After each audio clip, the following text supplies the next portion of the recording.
Hello everyone and welcome to episode 3 of the Latte Lounge, ETN's informal little discussion, chatting really about what we feel is of interest to us, but at the moment it's health and wellness, and this is our own personal experiences. So we may expand out to the animal kingdom with Pat on board at the moment, we certainly may, but at the moment we are at number 3 session, and I would like to share with you, we've been talking about homeopathy and one or two other things that have helped people, myself included, become clear of certain conditions, and that has been a great relief. So I had an email or two from Chris Jacobs, who's a practicing homeopath who runs courses, and he said it was just great. I want you to hear what he had to say, so I'm just going to read his little testimony there. He said it was great to see you discussing the toxicity of mercury, and unusual these days to find such interesting debate about the alternatives, including homeopathy for healthcare and detoxification. Do keep up the good work. It's Jacob. So thanks for that, Chris. And I think I was mentioning to you before, Pat, that another comment had come in about Penny Arnold's lovely salty salve, which was a combination of coconut oil and Himalayan salt. And the reason it was the Himalayan salt as opposed to any other was because it had so many minerals in, which is fantastic for us. But then what I didn't know that this listener had praised me of was that it's actually poisonous for cats. So you have a little bit of knowledge about that. So maybe you could just share what you know on that in that regard. Yes, I actually didn't realise that, like yourself, until about a couple of years ago. And in fact, it was not long after we'd been to that lovely shop in Bexhill that sells all the crystal, Himalayan crystal lamps and things and rock. And I think I bought at another place a very small piece of that and brought it home, and was quite excited to light it, because it's so pretty. And somebody made me stop, and I thought, I'm just going to check this is okay, because my cats are in my room a lot. I thought, I just need to check. So I checked online, and apparently they're very, very drawn to it, and they will actually, if they can get to it, if you've got it on a surface at that level, or whether they can jump up, they can, if they're drawn to it, lick the salt actually off the lamp, or the rock itself, and that very quickly, I think it affects their kidneys, but it is potentially lethal. Oh gosh. So in high doses, I mean, if they had the odd lick or two, I'm sure it wouldn't be a problem, but they get quite addicted to it, so I've been told. And if you were using it as a treatment, which would be maybe a regular thing, even for periods of time, and you were having sleep with you, or you're in their in your bedroom or whatever, or their bedroom. Yeah, bedroom. My bedroom, their bedroom. It's really good to be made aware of these things, because we can't know everything. So I have to thank Nick from up there in Nottinghamshire, Derbyshire area for raising that issue. And I did actually ring Penny, and I hope she's going to join us in a little while, about this issue. And she actually also didn't know about that, although she also has. Right. So, but she said, well, look, sea salt, any good quality sea salt, because what we're all after, it's the minerals, because for a long, long time, I've always said that we are not so much, though that may have changed in recent years, vitamin deficient, much more we are mineral deficient, and that certainly has been true for a long time, though now we may be also a little bit more on the vitamin deficiency side as well. Anyway, so that was her take on it. And so until she comes on and perhaps has any more thoughts about that, we'll suggest maybe looking at just that combination of very good quality sea salt. Again, let's see, if we get any comments back about how cats fare with that. But when we were talking about, just that, Pat, even earlier on today, you also mentioned about essential oils. And I think that's just worth mentioning as we're talking about kitties and their wellness, about their possible susceptibility to us using essential oils around them. Yeah, again, this is, I say it's hearsay, but I have researched it quite a lot, and I am very careful with my own animals now. And I did actually have a friend of mine who was having trouble sleeping and was using lavender oil quite a lot. And her cat wouldn't wake up for 24 hours. Oh. He was asleep on the end of the bed and he just didn't wake up. And then when he did, so it obviously had quite an effect on him. Not her, sadly, because I don't think she did sleep that well. Blooming cat. But on a more serious note, yes, I think if you're burning any essential oils, I mean, you might want to check with a specialist. I think some are more potent to others, but cats in particular, and again, check with your vet, but cats in particular seem to have a susceptibility to things that we may use. I mean, you know, the old one of going into the garage and, you know, and dogs do you know, are drawn to the de-icer, you know, things like that, you know, they're drawn to it. So it's just worth it, worth checking if you're used to running meditation groups or whatever. You know, that you're not overdoing it. I mean, I'm sure a small amount over a period of 15 minutes, half an hour wouldn't be a problem. But if you're in a group, you know, or you're holding a course and you're burning something all day, apart from the effect it might have on us as well as humans. But if it does that to us, our bodies are much bigger, aren't they, than our animals. So for some reason, cats are more sensitive, and I think it affects their kidneys quite quickly, or can do. Yeah, yeah. So some people say that animals are either comatose or have tremors or whatever. Yeah. So it can become, in some cases, a very serious condition which needs immediate veterinary care, like urgent veterinary care. Oh, right. So all that's worth knowing.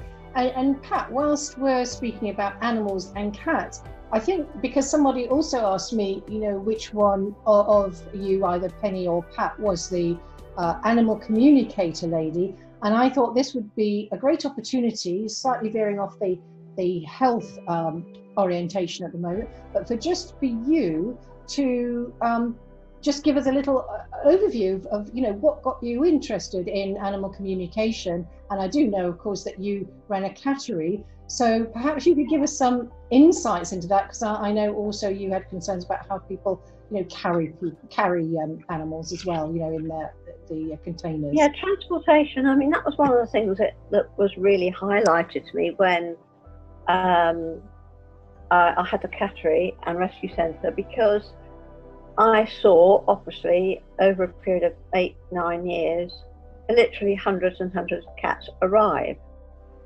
And so they would arrive in their little baskets.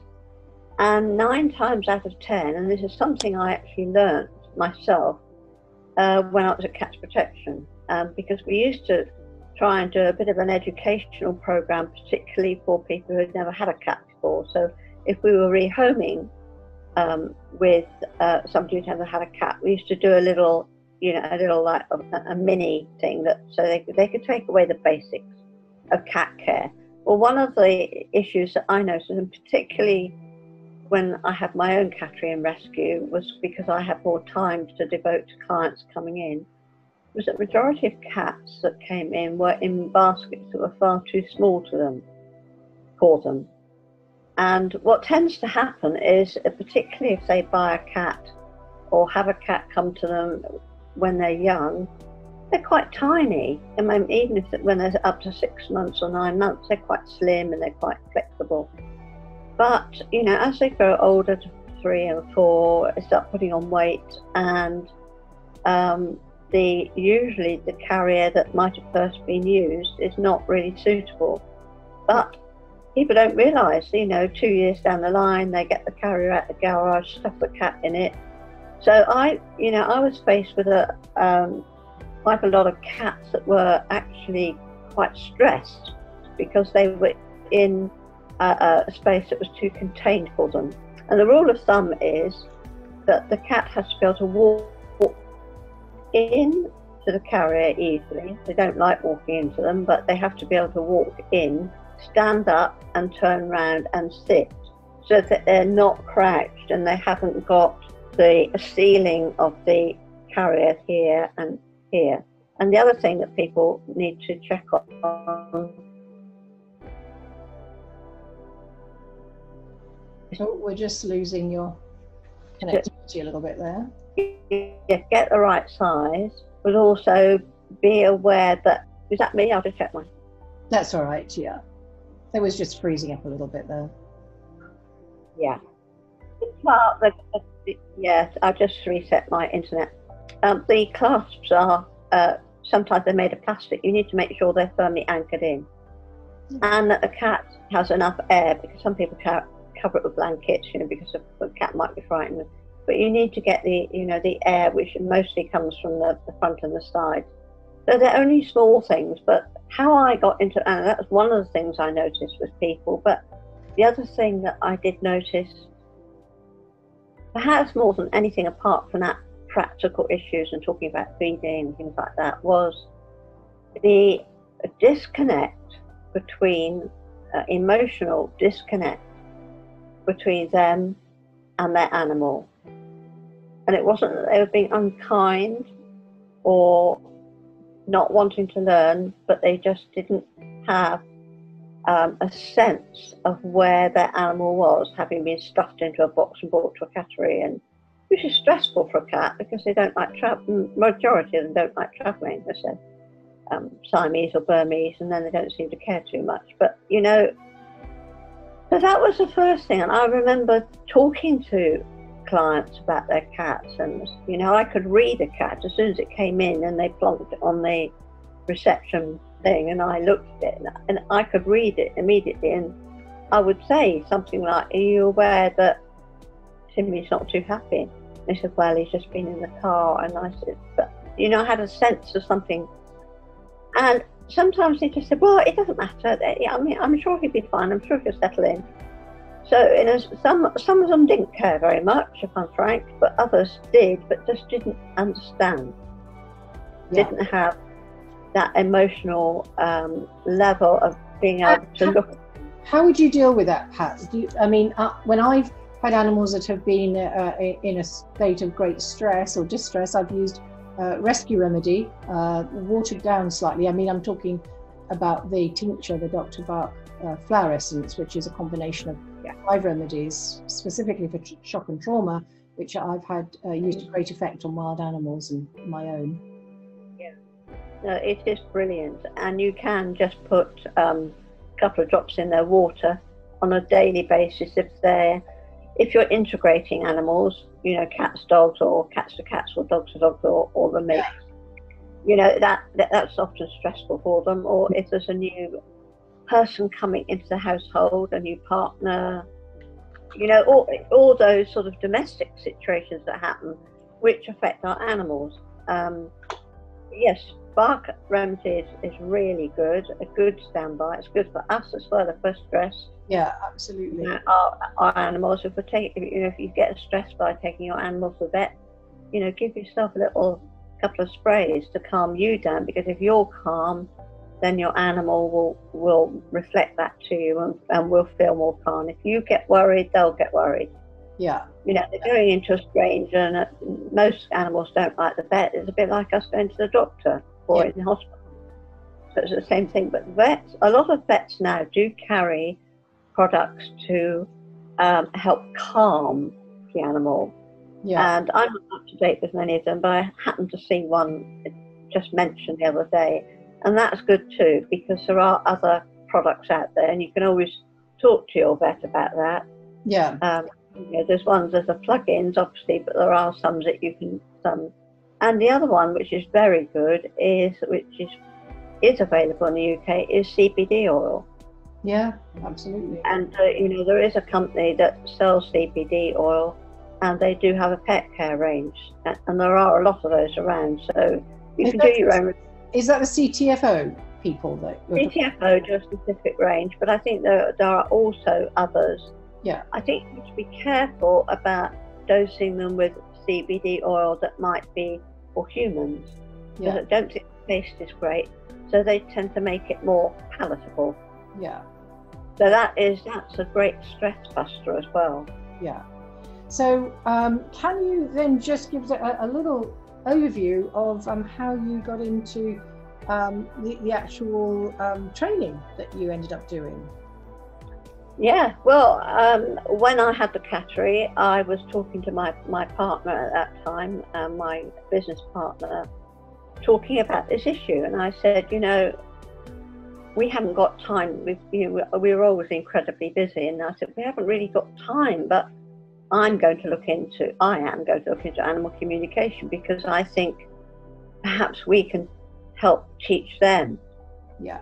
We teach ourselves first, and then we can teach them to understand the connection that you can have. And I really didn't know. I mean, instinctively I knew, but I didn't know how to do it.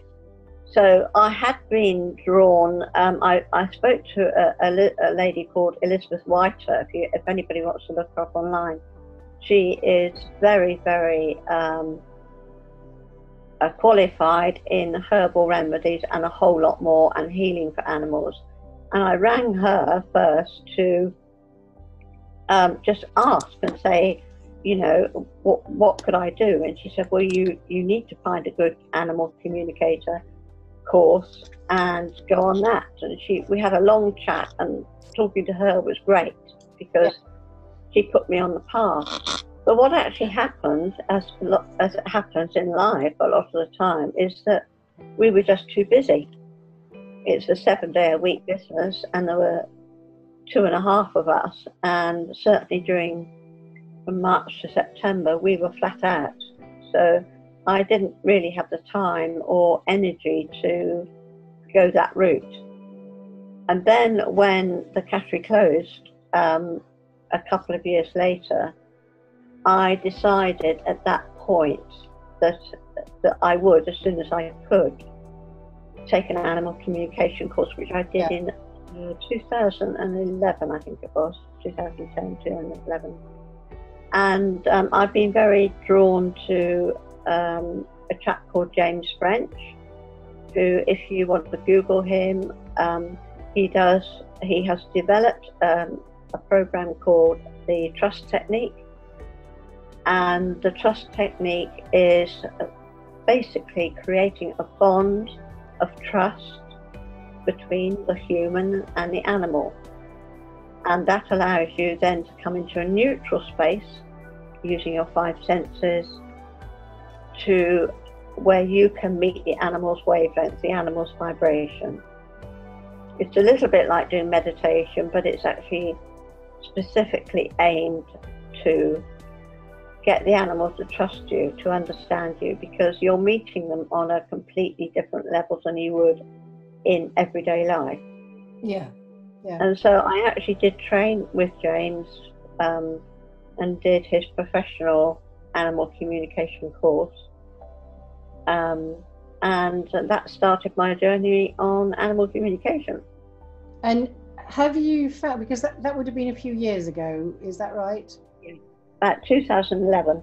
Yeah. Oh, okay. So it's a little while ago. So have you found then, which is just, you know, as life's changing and the world's changing and the energies are changing within and all of that in between us, have you found there's any change in how readings are done or how the communication develops, you know, between you and... Well, for me personally, I mean, I think the first thing to understand is that one of the first things that you learn is that animals think and feel exactly as we do. They have sentient beings. They have, in fact, I'd say they're more aware of their feelings than we are sometimes, because we tend as humans to shut them down. Yeah. Animals don't. Animals, it's like, blah. Yeah. As you and I have discussed, when you see a dog out for a walk, it's pure joy. They don't care what's happening. They're just going to go for it. They live in the present moment. humans very rarely live in the present moment. Yeah. And so, you know, from that point of view, you have to get to that point first. And when I was initially trained, we were trained, and I understand why it was done, were things like to ask, or, you know, we had a list of questions to ask, because remember, we were in training, so they would say, ask what favourite toy he has, or ask him about a specific event, because we needed almost a test board to make sure that we were on track with the right animal and the right, you know, because of all this work is done distantly via photograph. Right. So it is open to interpretation, it is open to other circumstances. Sometimes people used to send me initially photographs of them with another dog or another cat. Oh. But you need that in isolation because you've got mixed energies. Yeah, of course, that makes sense. So in the early days, I was really working to that structure because I needed to learn my craft. Yeah. So I decided that I would take on or try and find 50 profile cases, case studies, and in return for people allowing me to do that, I would give them a written report. And I can say that each communication I have done has always been totally unique. And I was a little bit freaked out when I first started at some of the things they told me, because they started telling me things about their guardian owners, which, you know, I was quite embarrassed to have to pass on in some cases. And as time has progressed, and I now work in a very different way, because it has grown to be a very spiritual practice. So I'm tending now to attract people who really want to dive deeper to understand. They think that they want to understand their animals, and that's fine, because that is certainly a big part of it. But what tends to happen is the animal becomes the mirror to reflect back to them what they need to know. Yeah, and how powerful is that? You see, they are our witnesses. I mean, we know with dogs, don't we, particularly? Yeah. They know when you're going out, they know when you're coming in, they know when they're due for a walk, they know when their tea should be ready. They watch you. I mean, particularly dogs. I mean, my dog I became aware of this pair of eyes, you know. Oh, you've just gone to do, you put your lipstick on. Oh, walkies, you know. They know every movement, but cats do too, and most animals do. They are your witness. They are the silent witness in your room. Yeah. And I believe you also had a case which, and I think this is unusual, and not to break any confidentiality or anything, but it's where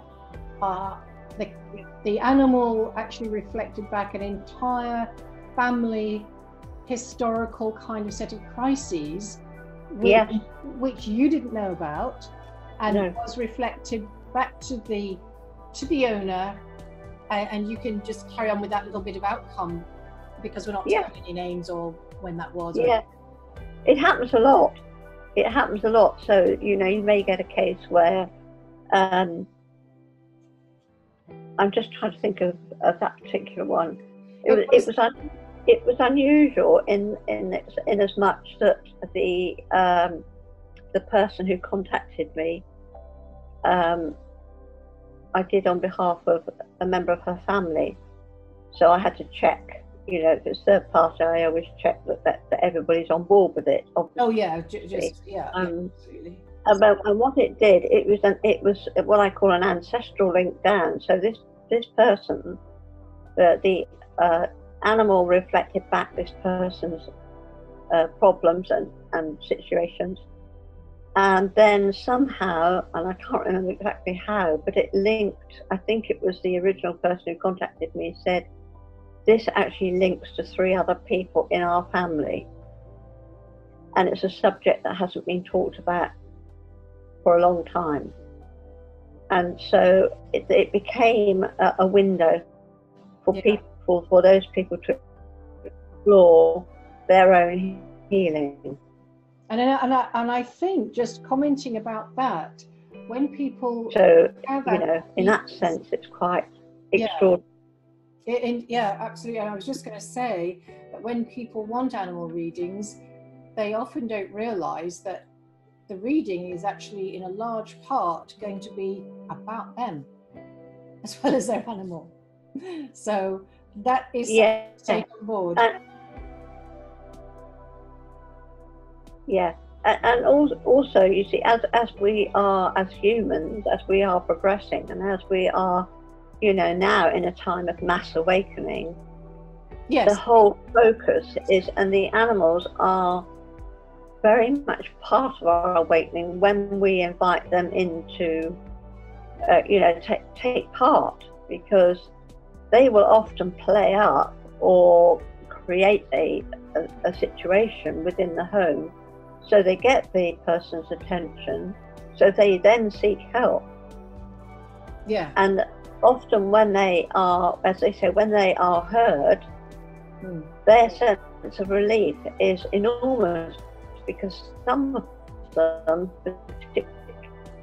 particularly animals, assistance animals, carry a huge burden when they are sometimes physically responsible, physically and emotionally, you know, responsible. They feel responsible for that person.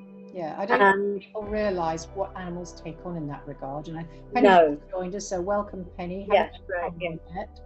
But we're just talking about Pat and her experience as an animal communicator. And I think this is really important, because I hadn't realised before talking to Pat in depth about her animal communication that in fact the majority of the readings were all about the person and a little bit about how the animal, you know, fitted in to that life, and how that you know, was working out for them, and what the issues were around that. Penny, we've got your beautiful head below. They're just the rest of your little eyes there. I can only see you, Joanna. Oh, you can't see me? Yeah, I'm here. I see you, but I can't see anybody else. Oh, okay. I'm not quite sure why. I thought it was going to be a Skype and not a Zoom, so that's why I didn't. I know. I did send you a little email at the last minute, because I thought it would be okay, but it's not. Oh, I don't know what to join. Well, I tell you what, if you want to so you're here with us and we can hear you, and can you hear us all right there? Yeah, but I can only see you up in the corner as well, a little tiny picture. Oh, okay. Sometimes if you look at the upper right hand side, it says speaker view, and then there's like a full screen, or it says grid view, and you can click on that. It'll give you a slightly different look. But I think your camera on your computer is just tipped a little bit backwards, so we don't see your full face. Can't see anything apart from a join meeting.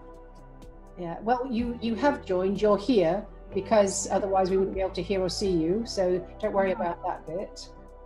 But look, I tell you what. Whilst you're just trying to see us, I'm just going to let Pat just finish off quickly, because we are just at the end of that little bit of information, and thanks for that, Pat, because I think it's, you know, it's invaluable. And as I said, I hadn't realised that a lot of animal communications generally, of course, it includes the animal and their welfare and well-being, but essentially it's a lot about the household, the owner in particular, and as we've discussed, can already also rather reflect in entire families' structures and the dissonance. Yeah. And they are very honest, and to the point of being sometimes a bit direct or a bit rude. Yeah. I don't like it is. And you know, there is another element which is now just beginning to come through, where I've been aware of this for the last 2 or 3 years, but it's becoming more common now, and I'm attracting clients who are in line with this, but they actually, some of them are here to support our soul's mission.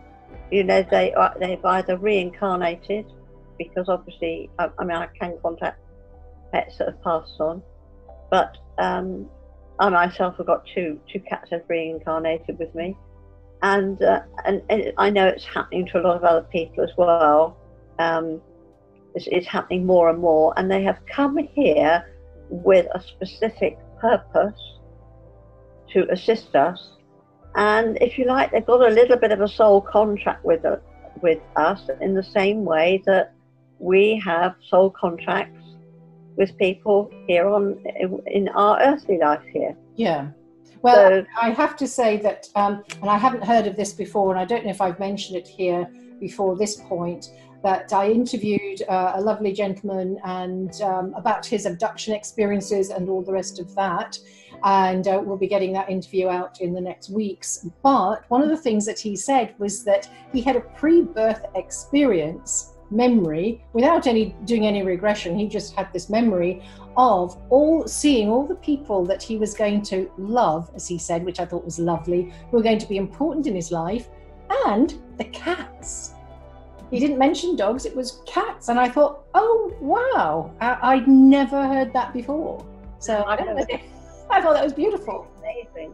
Yeah, absolutely. Well, thank you very much for that, Pat, because that was really valuable. And also, on a last parting note about the homeopathic side of things, my wonderful friend who has long gone now, our homeopath, sorry, I'm just going to click that off.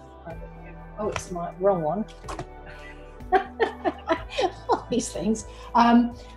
He used to treat animals homeopathically, and I know that's not always the case with homeopaths these days. In fact, I think it can be quite tricky to find a homeopath who'll treat an animal, but of course there's lots of ways that we can research for ourselves in treating animals, so homeopathically, that is. So I don't know whether Chris, Jacob, if you're listening, you have any comment to make about the animal element of that, but be interested to hear from you if you do. So thank you really very much, Pat. That was very, very interesting. You're welcome. So, and he was also saying, I had actually a little chat with Chris, just to mention this, that whilst he's a homeopath, he also has had fantastic experience with acupuncture. And when I was talking in episode 2 about the Benedictine helping my migraine, which it surely did, absolutely, I had all kinds of treatments from chiropractic, osteopathy, all kinds of things, including acupuncture, to help what became a real big problem with my back. It was like it was locked out. It was like there were continents of a landmass and nothing could ease them. I mean, it was incredible. And that was also painful. That was a different pain to the migraine. So that was another issue I was having to deal with. And then during a course, which was the Harry Oldfield electrocrystal therapy course, many moons ago now, we were put into pairs to work with one another to test the crystal and the electromagnetic energies coming through, all of that. And the gentleman I was paired up with was actually a dentist and an acupuncturist. Now, at that time, I had also trained in my regression work, which I would now say is far bigger and really is quantum healing, but with a regression strand, if that is relevant for the person. And I say that because when I looked at this person, suddenly, now and again, I'll see what it is that is going on for a person. And I saw this massive hole in the whole of his upper body, as if he'd been blown away with a cannon. And I was quite shocked, because it was quite a sizable wound. And I was obviously seeing this from a past life. And I was quite shocked. And when I said to him, oh my goodness, are you aware of it? Have you got a lot of problems in that area? He wasn't aware of it, but he had a lot of problems in the area. So and I said, well, I've got a lot of problems with my back. And whilst the electrocrystal therapy didn't shift it, it helped in other things. We both decided we'd try each other's therapy to help rebalance our different areas. And I said, I haven't tried, because he said, well, I often work with auricular acupuncture on my patients. I said, fantastic. So auricular being the ear, for anybody who doesn't know that. And so I had a pin in my ear for, I can't remember if it's 7 or 10 days. And I thought that was going to be a bit strange. And I wasn't sure if I was happy with that, because, you just think of maybe infection getting there and all that crazy nonsense of fear. Anyway, it was the most incredible experience, because after a day or two, and then it moved and moved, I began to feel as if tectonic plates of my body, which are my back and my muscle structure, beginning to ease, becoming a bit more malleable, and releasing whatever had been traumatizing them, keeping them in lock with each other. And that was the beginning of my structural healing. So that was amazing. So that was my experience with acupuncture. And when I said to another guy who was a regular acupuncturist I was going to, he laughed when I said I was doing, taking the treatment to try and try and stay in balance. He said, oh, haha, what with gamma rays, X-rays, and all these other rays coming in from the cosmos? You don't stand a chance, kid. Just look after yourself and all that. Anyway, that was just very interesting. So, Penny, I was wanting to ask you, just to pick up from what Pat and I had been talking about earlier, about the salty salve and the possible change of Himalayan salt for sea salt. And I know we had a little phone call about that. And would you think that would work as well? You probably haven't tried it because you've been using the Himalayan sea salt. Yeah, I feel it will do. Yeah, because it's sea salt. The only thing with the Himalayan, it's the sea was more pristine. Yes. In case you have Malden or that one from Wales, what's the island? Gosh, it's gone up my head. But because the sea is not as clean now as it was when the millions of years ago, when the Himalaya was thrust, it was seabed at one time. People think it's rock salt. It was rock. Well, the rocks were seabed, like our limestone rocks around here. Yeah.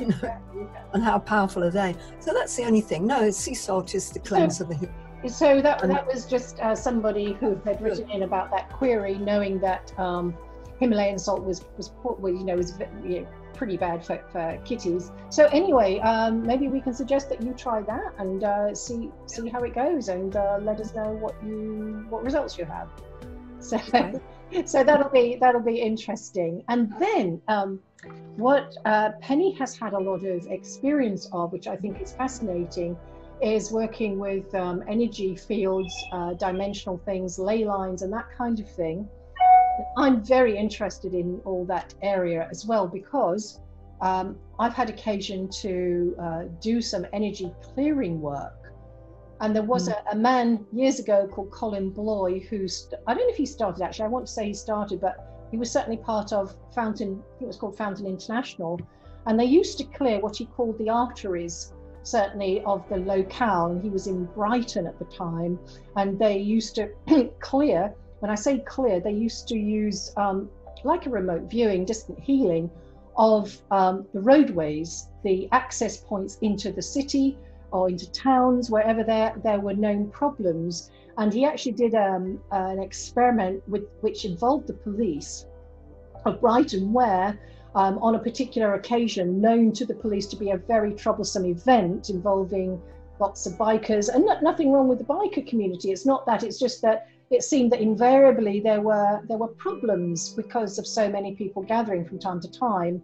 And so Colin and his team did some work on clearing the blocking negative energy of the arteries into Brighton, and the police were astounded. They reported, and it was reported widely, that there was, I can't remember what the drop was. It was massive. It was way more than 20%. It may have even been 40%. In any crime figures or disruption. So that just goes to show you, how powerful it can be. But you've had a little bit of experience also of, say, the energy lines, and maybe we could speak, Penny, you could speak to what are energy lines and ley lines, and how they can also hold energy of a good or a negative, impactful nature. Yeah, absolutely. I've done some, obviously, when I first started dowsing, it was rods, and I think it was Zig Lonergan, who was one of the quite famous dowsers and has written books, did a trip to the Rollright Stones when I was living in Northampton in Oxfordshire, and we went with him, and the rod dowsing was quite fascinating because there was like a spiral in the middle of this stone circle, which most people picked up. And then I remember mainly then working with the pendulum and working sort of, if you like, remotely, and finding out, yeah, we humans have energy lines, very, very important. That's obviously acupuncture works with, and every tooth in our head is connected to a very important meridian, which is the energy line. And so is the earth, and we are the earth. And so, you know, as Michael Feely says, our bodies are maps of the universe. So we go out even further. But if we just think of, you know, the planet Earth, it's just amazing the energy and how human consciousness can affect it, and also mainly emotion. It's human emotion really is that affects the energy lines. And they've had what I found out was that the main vortex points and energy line, as you can get a ley line junction, which Kirkhead Tower is, when I can almost see it out the window here. Kirk means church, where I'm living in Grange-over-Sands. Kirk, it's a 3 ley line junction. And so it's fascinating how I found out that a lot of things have been placed deliberately on energy lines and vortex points that have pushed dark energy into the earth, which is why it's so important we try and clear it, and we can do it.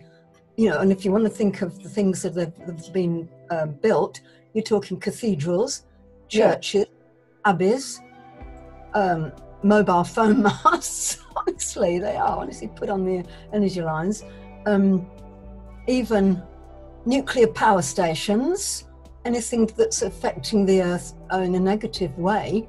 I mean, even Sellafield, it's got stone circles that I didn't even know until a friend of mine, Mark Broach, I'll tell him his name, he's from Inner Earth, very psychic, lots of connections to Venus as well, very, very psychic, took me round all the Ennerdale and all that area up in that area. And Ennerdale Lake is fluoridated, and they've got Sellafield right near, and it's on a huge, got stone circles around. And this is exactly what I've realised has been going on for many, many, many hundreds of years, perhaps even thousands, is to depress the Earth's energy lines with these. And therefore ours, as we ours, yeah, you're right. The face of it, of course. Because we are the Earth, we are the oceans, and what we think of ourselves affects the Earth. That's why I found out with the dowsing, the unconditional self-love for ourselves ripples out not only to for Earth, as you know, the anagram of heart, but also out into the universe. So it's sort of never ending, and it's fascinating. Things I found as well, this is very interesting. Another example of what's not that far from here, and I'm going to now Morecambe, which, you know, Eric Morecambe, which isn't far, but we look at it across the bay, from Grange straight across the bay, we can see Morecambe. And there's, if you go a little bit further out towards past Heysham, where the, again, rock cut graves and also the nuclear energy centre there. Okay. Yeah, there's a place called the hyperbaric oxygen chamber, which is fantastic, really is. And also, excuse me, used to be called the Primrose Centre, which was absolutely lovely, lots of things going on that was positive. And what I picked up was the dark energy from the nuclear power station and so on, pushing energy into the earth, was smaller, was less than the positive energy from the hyperbaric oxygen and also the Primrose Centre. And that has happened quite a few times, and that really was my bit of an awakening quite a few years ago now, in how more powerful the light energy is. So how did it become stronger? I'm just trying to think. So what were you healing it? Were you doing some activity there? I was just really researching and finding things out, basically learning. Although I've got a fair amount of books on earth energy lines, and also the favourite one was when, trying to think of the dowsers now, but they did the Michael and Mary line all the way through from Land's End, I think, all the way through to the Wash, and every church was on that spiral of energy line was called St Michael or St Mary. and I was quite fascinated by it all. And mainly I was doing this, now I've been doing quite a lot of clearing myself, but at that time, going back only a few years, I'd no idea how powerful we are as humans, and it doesn't have to be, we don't have to be special at all, because we can do that. We can actually help clear these energies. So if somebody said to you, oh, Penny, maybe there's a ley line where I live or where I am, do you have any information for them, any sort of techniques that you would recommend for them to try and clear or support their and the earth energy? Well, yeah, it's quite easy, really. I mean, you don't have to move out your house, but if you do want to, go and sit somewhere near or even within that energy line. Very often cats will sit on these energy lines. They're very, very sensitive. As you know, my two tabby cats that we had some years ago, sisters, were always at the bottom of the garden here, where this Kirkhead tower that splits the energy line that comes over from Hesham to 3, comes right to the bottom of our garden, connects up with the church in Alithwaite, which sends it then up the Cartmel Valley, which is the Cartmel Priory and Field Broughton Church, with huge spire. This is a giveaway as well. How tall is the spire? How much energy that they want to... Well, my cats used to always sit down on that area. And I'd probably say that it's to go down and do some humming from the heart chakra, which resonates with the heart, which is, you can feel it, and just good intent, and perhaps using the breath and then say what you want to happen. Or think it. It doesn't have to be said out loud. It's just think. Yeah. And then, with the breaths, just send that energy out to, and it will have a lot of good effect. It really will. I know that I was doing some work with a friend up in Scotland, and they're not a million miles from a place called Elgin, same name as Elgin. Oh, marbles. Yeah, and the church and the ley lines coming from it in Elgin were very, very dark. When I say dark, I mean energetically. I mean, it felt very heavy energy, quite malevolent. Things happened to people that weren't great. There was a lady that he used to frequent, a health shop. She was always ill. The shop wasn't doing well, and it was right in the middle of this energy line, and the line continued, and it was really, really not great. And so we did some work together on clearing it. And what I did, just in case anybody is interested to do this, because you don't have to go and announce it, you can just do it yourself and quietly in your room or when you're out in the car even. And I kind of focused in on the name. I haven't been to Elgin, so I didn't have a visual. I didn't know what it looked like. I didn't go and research it, but I just, with connecting with my friend's energy, I linked in with the church. I could see this huge darkness, and it was just to me, it was presenting like a cloud. And if something's there, I kind of will see it with my inner vision, and I trust what I see because it's been a very good guide for me. And then I followed it, and it was like this dark roadway.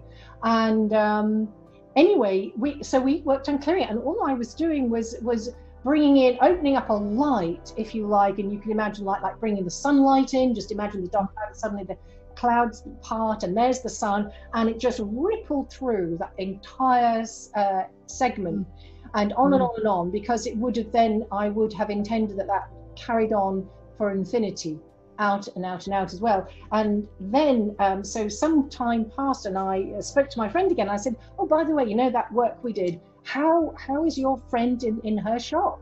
And this might have even been a couple of months or so later. He said all her ill health had gone, all of it, and her shop was doing better, and she was in great spirits. Because it's like sometimes, I don't know about you, Penny, or Pat, I've had experience where it's people who are really working for to bring a higher quality of life and light and energy and resonance into their field, are often tripped up or targeted in some way or another, through fear-induced things or who knows what.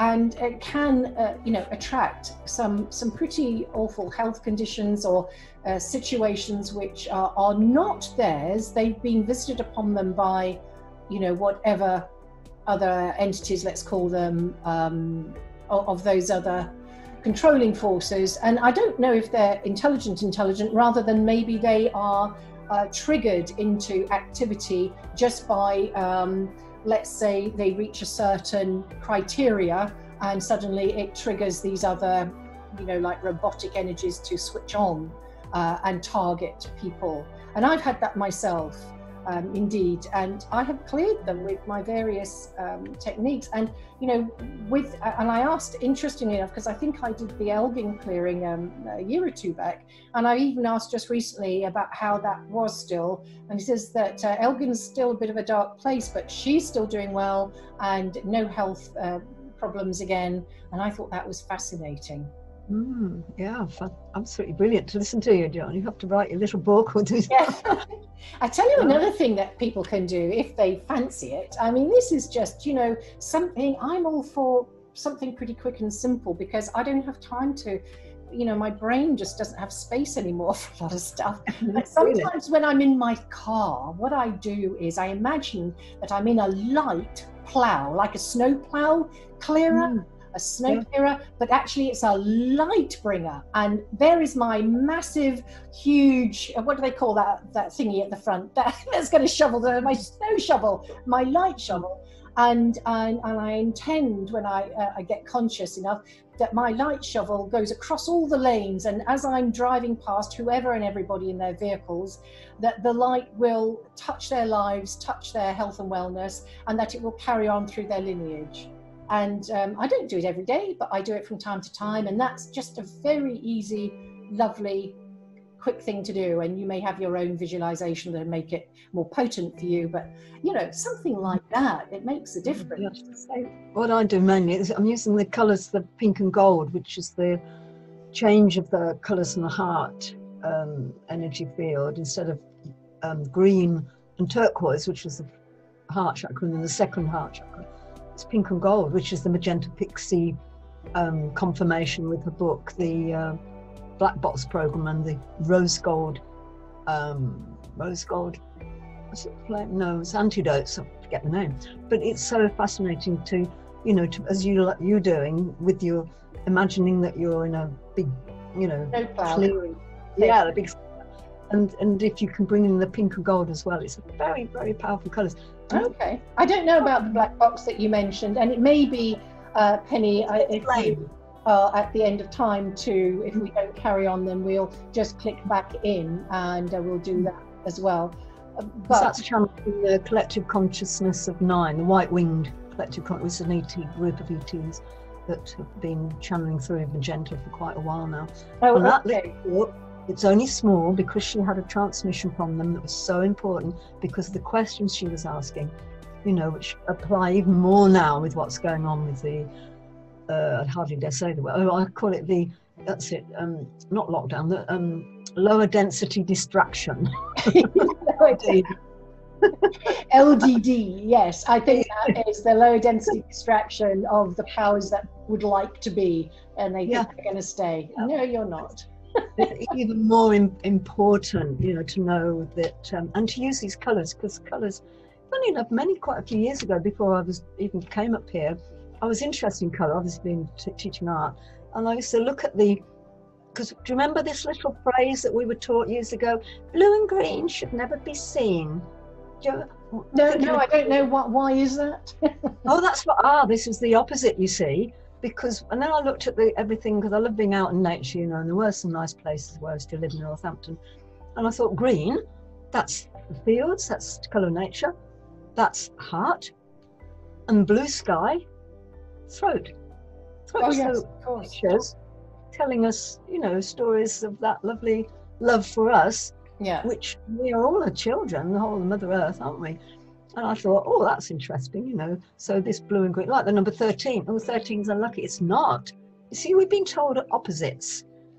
Total opposites. Well, that's true. And I'm really glad. Not that I believe it is, because I live at a 13 and my car plate has a 13 in it, and Good. It's a good number. It seems to come around me a lot, so it's all The other good for me. I'm going to say, John, is what I picked up as well, the geopathic stress. That's something that we used to seriously, and I need to do some homework on it, but it may be that the water that, you know, a lot of these religious buildings are built on spring lines and water, you know, holy wells and whatnot. Yeah. And it could be that the water is so affected by the, you know, even some of the hymns that are sung, you know, don't get me started. It is a shame. Things are changing. Things are changing. Yeah. But it often affects the water. Water goes, you know, with 70% water the earth is, and that could then affect, I know the houses and buildings that have got geopathic stress, it can link with underground water. And that can be changed again with the power of the emotions and the... Yeah, and of course we know that water has memory. Of course. Because is it Masaru Emoto? I'm losing the name slightly now. So yeah, he showed that actually. And in fact, I'll leave a link to his book later on. Which book is that? I forget what it's called. I have it. Masaru Emoto. It's like the emotion of water, and he was showing crystals. They showed it in oh my lord, a film ages ago. Down the Rabbit Hole, was it called? I can't remember what it's called, but it was basically showing a droplet of water which had the intention of gratitude aimed at it, and then another one with hate, and another one with and honest to goodness, all these different ranges of emotions, and the ones of love and gratitude were so stunning as pieces of art. Oh my goodness. And it doesn't really matter whether, you know, it was only 10% of the time that they were able to be photographed or not, but the difference in the crystal shape and the beauty of it compared to the hate, which was like a horrible greeny sludge, it is astonishing. So, you know, if people do nothing else, then just check out Masaru Emoto's book and images. You can Google, you know, all of that. I'll try and find out that book name and put, I didn't know we were going to go talking about that, but put it in the link below as well, because it's absolutely fascinating, and it shows you in material form. It's evidence of how thought changes our structures, and it will change us, because as you said, we're 70% water. So if we just beam the gratitude for our lives, no matter how difficult a time we're having, and just see the lesson or the lovingness in it, or the opportunity for whatever growth is going to come out of that, you know, it's not always easy to do that. I know that, we all know that, but you know, if you can find a way to do that, it makes a big difference. And I just think that's very, very valuable information, and there's a lot of work being done on the memory of water. And I know, I don't know if it was Sixto Paz Wells group, the Rama mission group in Peru. If it wasn't them, it was somebody linked with them who reported a highly polluted lake somewhere in the South Americas, and the group spent a long time just working to heal that, and they tested the water as well, and it cleared it. I mean, how amazing is that? Absolutely. So, you know, taught in schools, shouldn't it? Yeah. Got about 8 minutes left. Okay, that's great. Thanks, Pat. I did see that. That's right. It's the infinity on the side. Yeah. So I just thought that was fascinating about all of that, and just again, it's a reminder for myself, because we often get a little bit busy and forget just to take a breath and just to remember that we do have this deep impact, you know, on our own lives by our pattern of thoughts, you know, and the same with the geometry. All of that is reflected, and when you see it presented in picture form, you think, oh my goodness. And I tell you what, Penny, that I would love you to mention before, as we sort of count down for the last 5 or 6 minutes or so of this chat, is I wanted to ask you an update about Keshe, because I've kind of lost sight of that, and just can you give a little overview of who he is? I know he's an Iranian scientist, and his work is incredible.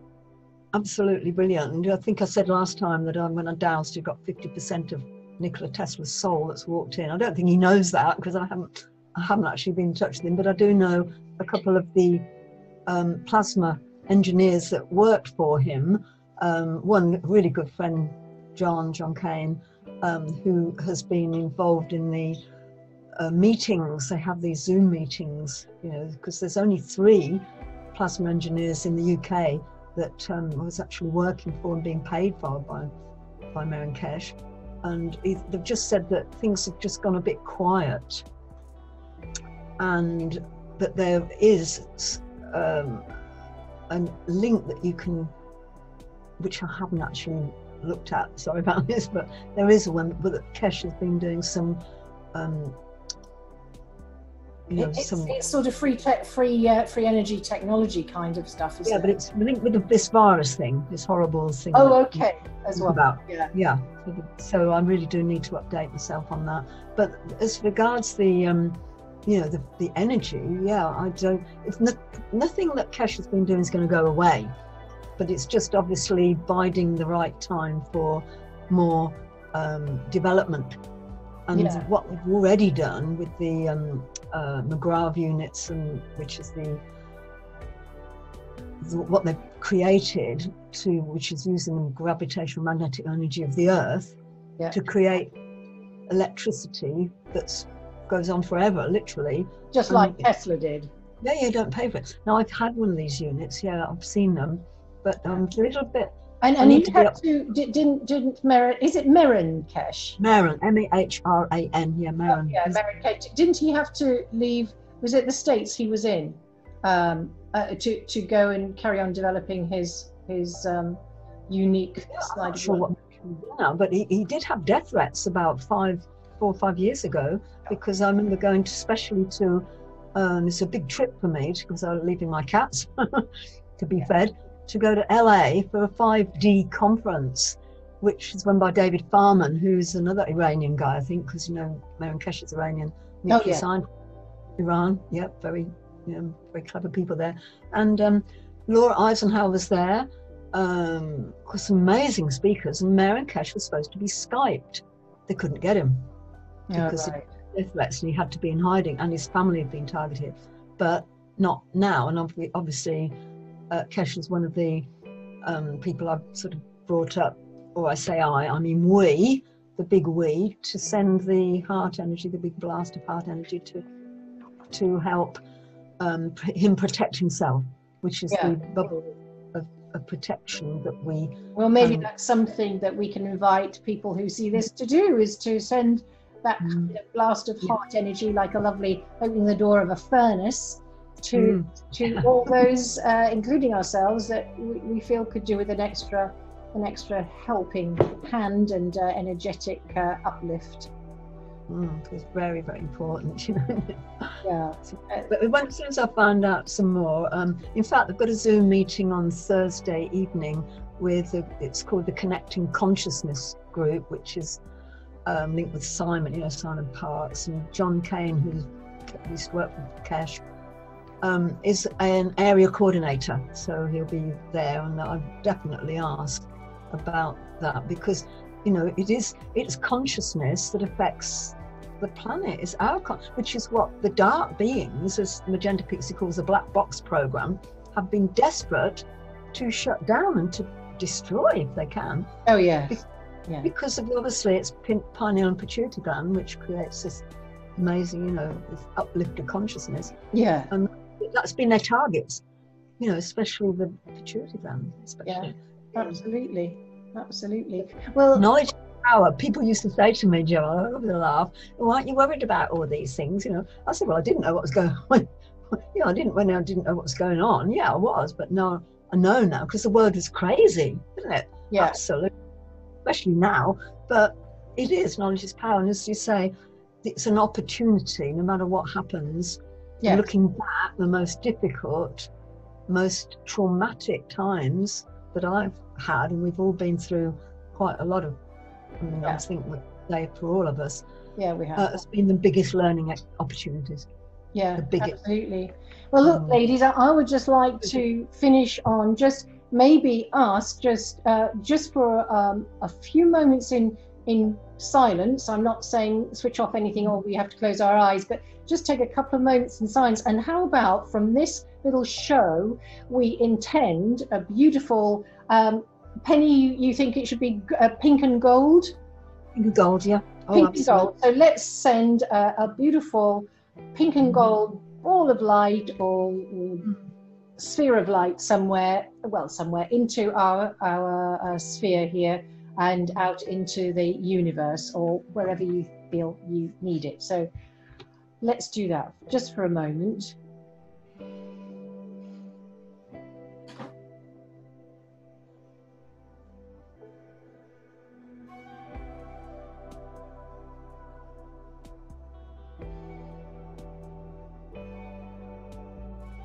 Lovely, just holding that space, because you don't even need to do this for very long. It can literally be seconds, but that intent of pure altruistic love for self coming through the ethers for everybody that we are a reflection of too. So I want to say thank you very much, Pat, for your very, very interesting animal communication background and info